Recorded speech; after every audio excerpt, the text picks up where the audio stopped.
Hi, everyone, and welcome to this episode of Ask a Death Doula. My name's Suzanne O'Brien. So great to have you here.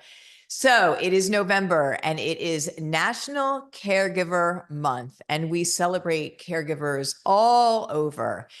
Now, when I say celebrate caregivers, we need to pause for a minute because we need to get very real about how incredibly challenging and difficult it is. And that's putting it mildly for caregivers today and the reasons why. And I'm also going to share with you why I wrote the Good Death book to help solve this problem, to help ease this immense stress that caregivers are under.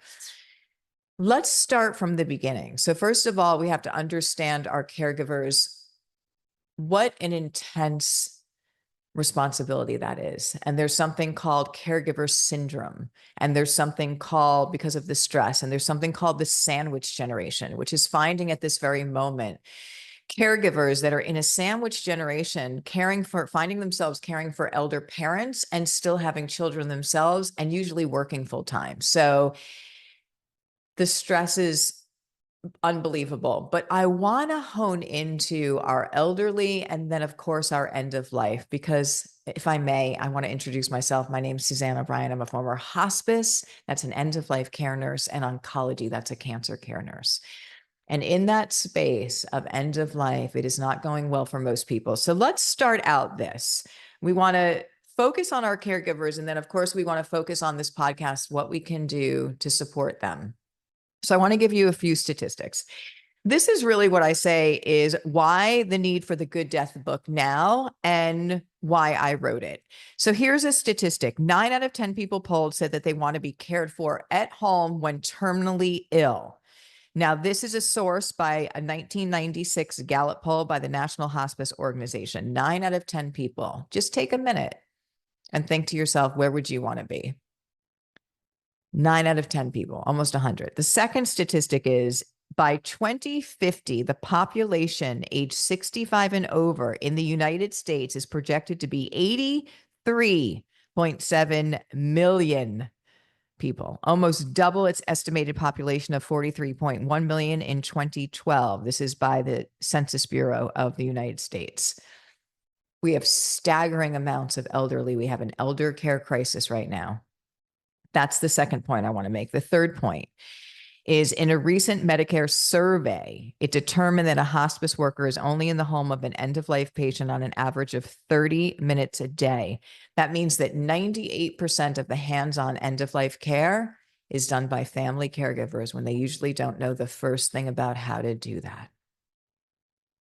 We need to have solutions here, and we need to support patients, families, even medical staff. So for me, and if you know my platform, I have been out educating for just about 2 decades now on end-of-life care, on what I've known. And I've been honored and privileged to work with over 1,000 people at the end of life and work with people all over the world. I have a lot of experience in this space. And I share with you what works and I share with you what doesn't work. And here's what I want to remind you. So let's just take a deep breath with this topic, because I know it's very stressful. Always remember to breathe, right? I want to remind you that death is not a medical experience. It's a human one. And I also want to let you know this. It can go well, really well, with the right education, kindness, and support. And that's what we're here to do today. And that's what the Good Death book does. So when we talk about these 3 statistics that really bring in that people want to be at home, that we have an aging population, and that the end-of-life care provider, which is hospice services, even with hospice services on board, family caregivers are doing 98% of the hands-on care when they usually don't know the first thing about how to do that. It does not work. It's not a working system. So how do we solve that? Well, what we do is we bring back the education on how to care for your loved one before you ever need it ahead of time. By the way, 100 years ago, this was a skill that a grandmother used to hand down to her grandchild. Death is the number 1 fear in the world at this very moment. And I want to tell you this. If you are somebody that's out there that's fearful of end of life, and I absolutely understand that that this train ran away with us.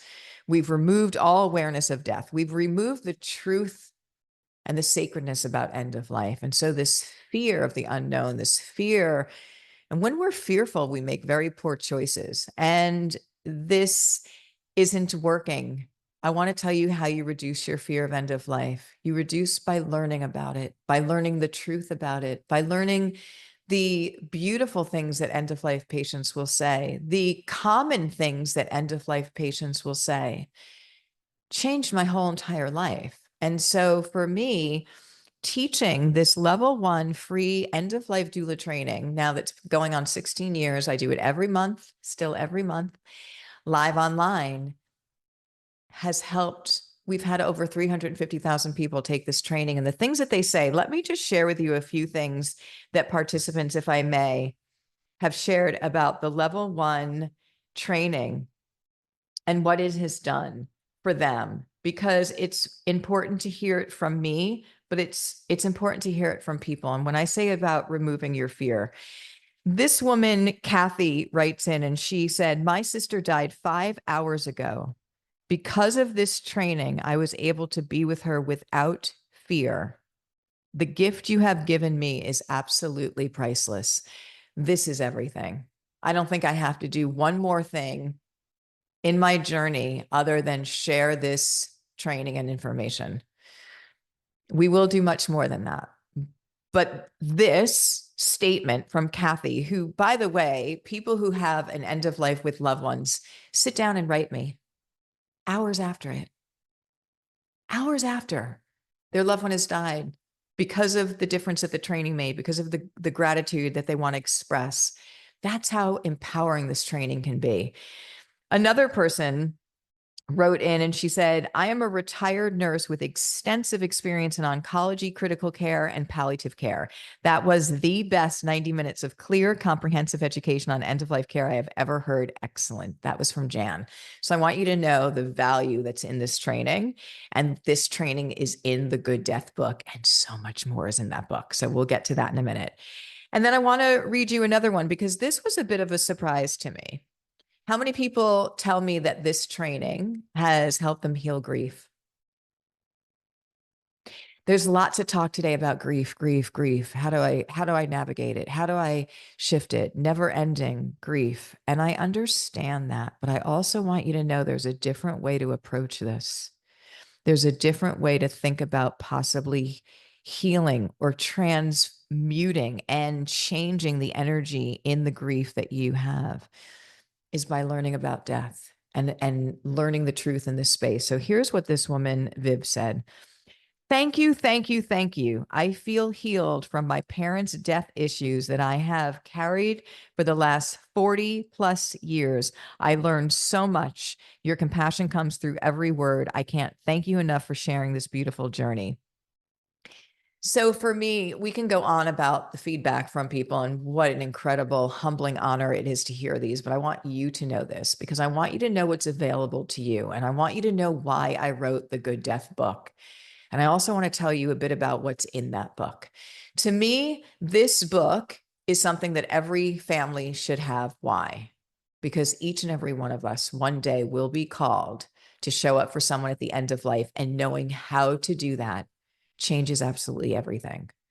Remember, 98% of the hands-on care is done by family caregivers when they usually don't know the first thing about how to do that. As a hospice nurse, I was there for 1 hour once a week if that patient was stable. It does not work. People come on the hospice services very late. Fear is in front of us. I cannot teach a family how to care for their loved one in 1 hour. It's impossible once a week. This book has everything in it. Everything from my certified training to my family caregiver training, and some more wonderful things is in this one book.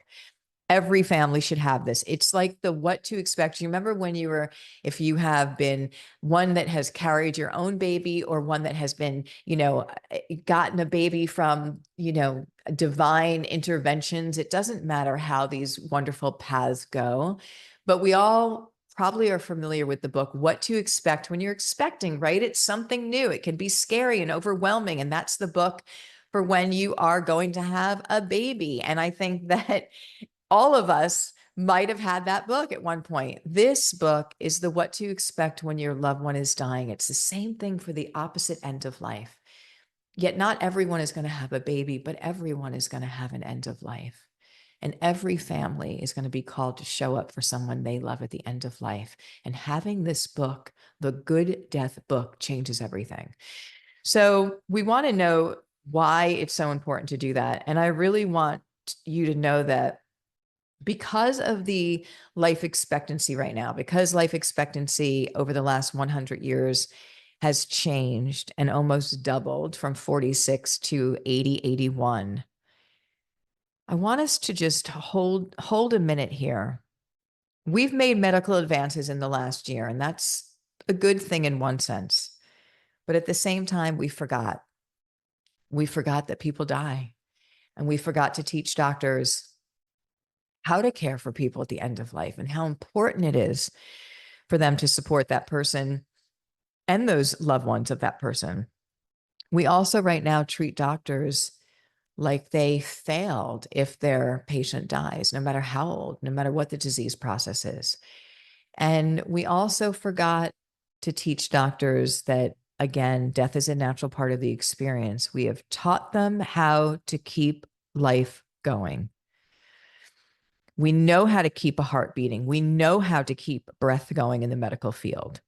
But keeping somebody alive and living are two very different things.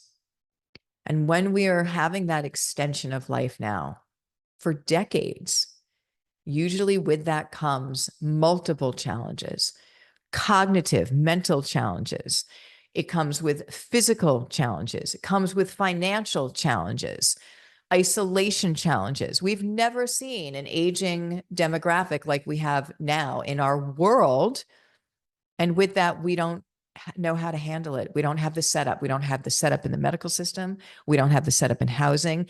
And we need to be mindful that it all falls on the caregiver. So let's take a very intense moment of challenge and turn it into an opportunity for change. But we have to get clear on what is falling on the caregivers. So the physical strain, the emotional strain, the financial strain, and I'll always say this, that end of life can't be done by one person, but I see it done all the time. It should not, and it cannot be done by one person, yet I see it all the time. So let's talk about the answers. Let's talk about the answers that are in front of us. What we need to do is first bring in the awareness that death is not a medical experience, it's a human one. And here's what I want to say to you, that I have been honored and privileged to see some of the most beautiful end-of-life experiences. So it can go really well. For something that's 100% guaranteed, it can go really well with the right education. And the time to get that education is before we're ever there. So I want to point out to you a few very key things about what you want to know as a caregiver so that you can have that good death, help your loved one have that good death, which we only have one opportunity to do. So number one, you want to remind yourself and know that most people want to be cared for at home when terminally ill. What do you need to make that possible? If you were to care for your loved one at the end of life, what do you need? And by the way, let's really emphasize that it cannot be done by just one person, and it should not be done. So one of the things in your Good Death book is the support system scheduler. So in that book there's so many wonderful things. I'm going to highlight a few of them. Is something called the support system scheduler. So what you have is when people are asking you how they can help, it has the weeks outlined. It has different sections outlined for different times of the day that can be allotted to people coming in and supporting you, giving the main caregiver respite care, letting it not all fall on her or on him. And so having people fill out that support system scheduler with respite care, with helping with overnights, all the things that you need are outlined in that section. So you want to know, when my loved one's at the end of life, what do I need to know to care for them? What does hospice do and what they don't do? What are the hospice gaps? What support system and who do I have for support? If, say, I want somebody, one other person there most of the time, how am I going to pull that together? Look at the support system scheduler, see what you have in your family and your friends. Maybe you can hire some help so they can fill out most of that supports the scheduler and know that you have that support. The second thing that I want you to know is that the most missed area of care by caregivers, bar none, is the medications. And I understand that, right? You find yourself thrust into taking care of someone you love at the end of life, which usually happens right now rather suddenly because we don't prepare for it and it just shows up undoubtedly. And then home hospice, the comfort kit and the medications are given by the family caregiver. And yes, they're intense medications, some of them, liquid morphine. And when I have found that family caregivers are so scared and they're so checked out from the overwhelming stress and fear that they don't know how to give the medications, they're afraid to do it wrong, so they don't give them at all. And here's what I want to say, that loved one is dying. And they will either die suffering or die in comfort. If they need medication, we want to make sure that you know how to give that with confidence, with no question, that you understand the dosaging, that you understand how to administer it. You understand when you would give it. You understand when you would reach out to hospice on call if you have any questions.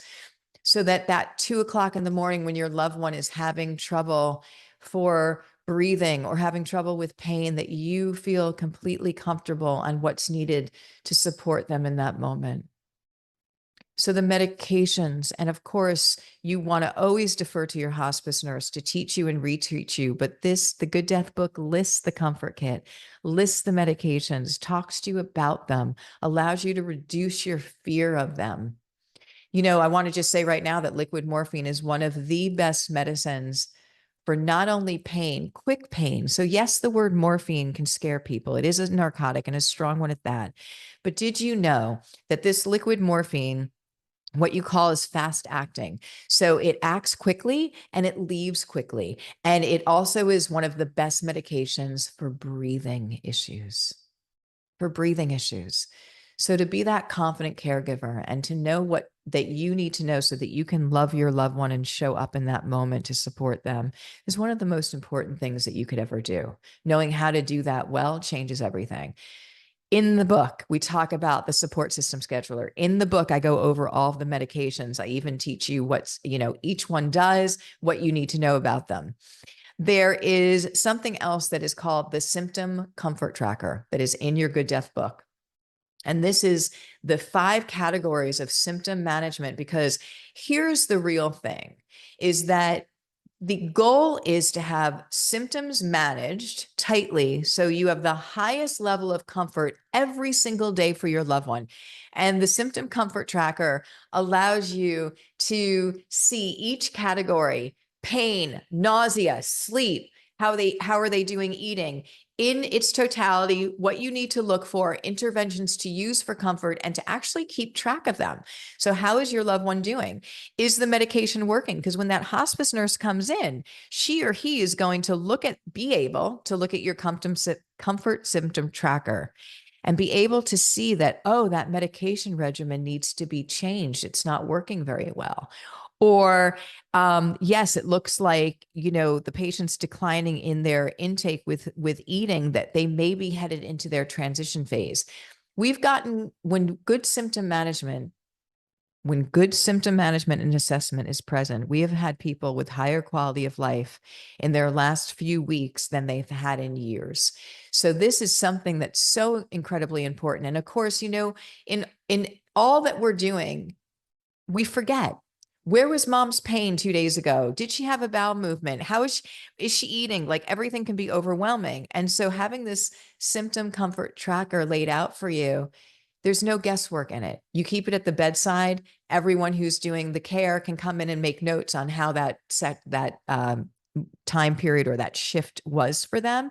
And the hospice nurse can come in and see any trending closer to end of life, trending that things need to be changed on the symptom comfort track, or the pain model of care, which is the medical manager, which is hospice, needs to be doing that. They can't know that something needs to be changed unless they can see what's happening in the trends.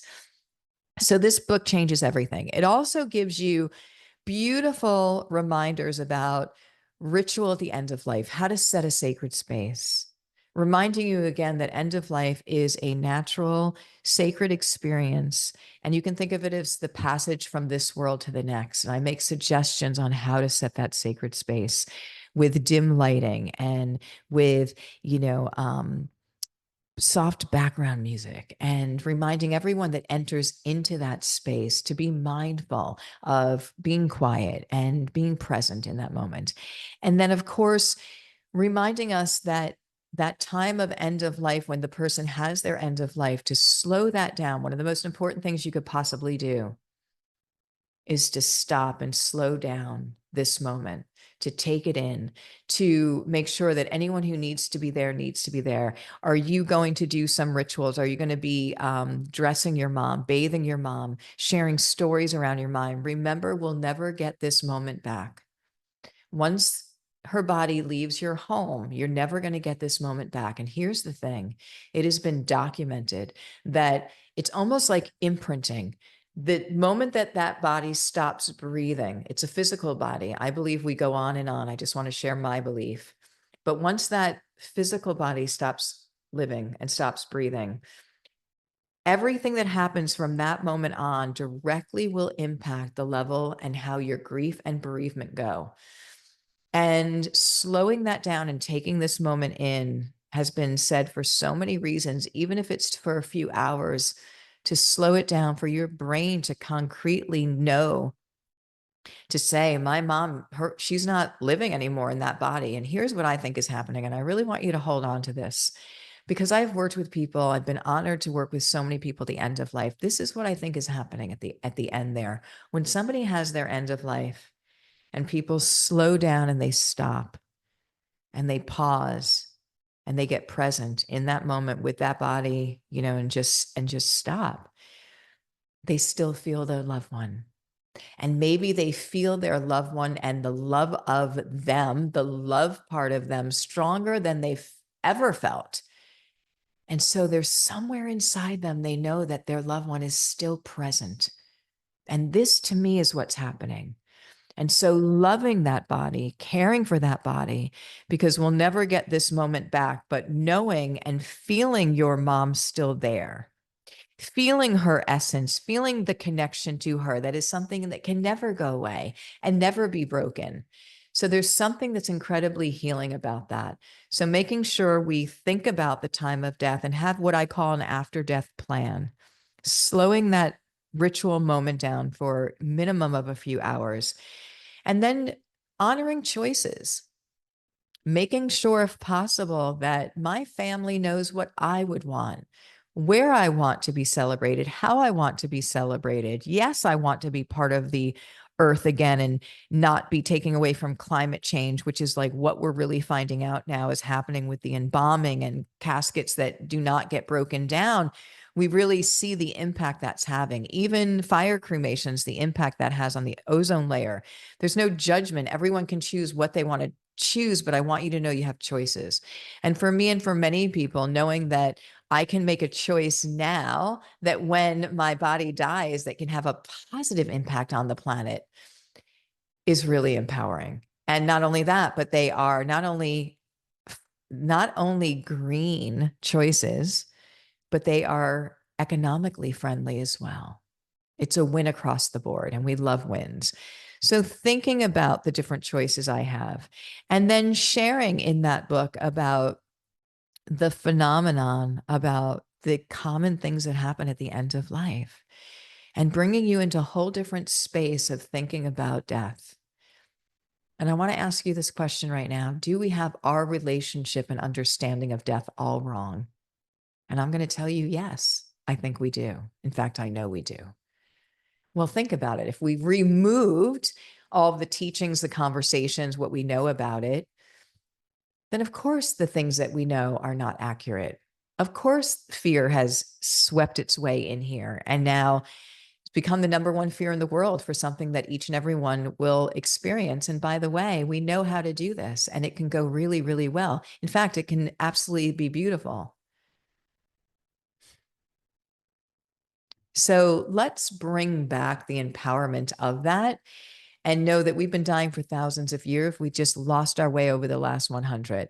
So the Good Death book was written for caregivers, was written as that guide for family caregivers that are going to be taking care of someone they love and how to have that good end of life, that good death. And by the way, this book will teach you about life. It can't not. Death is our greatest teacher about how to live. People at the end of life will all start saying the same things. And it's really fascinating that different cultures and different religions, at the end of life, my patients were all saying the same things.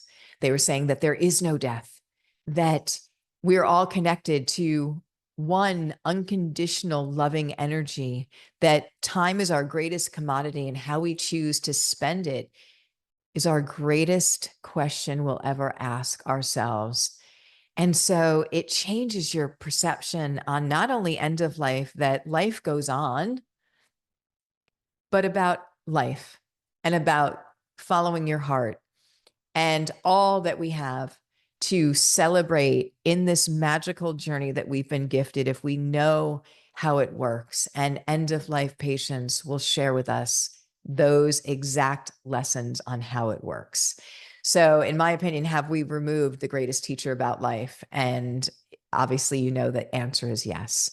So the Good Death book, the first section is the first part is how to have a good death, teaches you about how to care for your loved one, how we just got lost. It gives you a history of death and how we simply got lost in our removal of it. It has the symptom comfort tracker. It has the support system scheduler. It has the dying to be green options. It has bringing back the rituals at end of life. And then the second section is literally a peace of mind planner on all sections of everything from working with patients has prevented them from having peace at the end of life. And so that planner is going to walk you through all those 5 different categories and it's outlined the questions that you want to answer to have peace in each one of those categories so that you can have the most peaceful end of life possible for yourself and for those you love. So the Good Death book is available for pre-order now. I want to share this with you that when you order the Good Death book right now, you are going to get a free ticket to the Good Death, Good Life full day live masterclass. That is going to be on March 22nd. Meet me there. We are going to have a full day of teaching how to care for your loved one, the 9 essential questions you need to ask your loved one to have a good death, and then also the good life.